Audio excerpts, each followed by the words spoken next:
खेला बाद में संतरा टेस्ट होई। गे छौड़ी करे देखेला से खेला बाद में संतरा टेस्ट होई।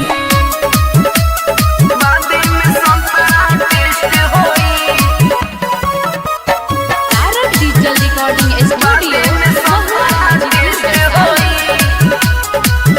अरे ऐसा में गहकी न मिली गे छौड़ी भर दिन बेचवे तू ले के दौड़ी। तो फल रसदार रखले बारू माल तो हियार रखले बारू। केतना में देबू बोल केतना इन्वेस्ट होई।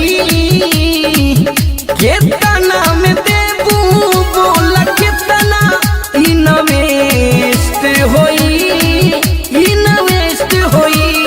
ये छौड़ी करे देखेला से खेला बाद में संतरा टेस्ट होई। हर गे छौड़ी करे देखेला से खेला बाद में संतरा टेस्ट होई।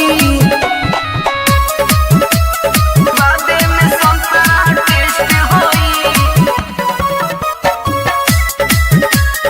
बाद में संतरा टेस्ट होई।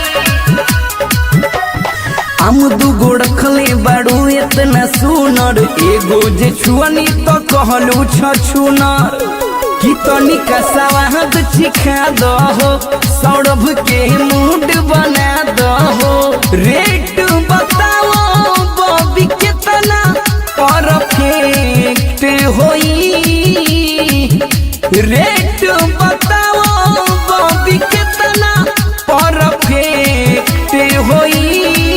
परफेक्ट होई। ये छौड़ी करे देखेला से खेला बाद में संतरा टेस्ट होई। ये छौड़ी करे देखेला से खेला बाद में संतरा टेस्ट होई। तारक डिजिटल रिकॉर्डिंग स्टूडियो महुआ हाजीपुर वैशाली।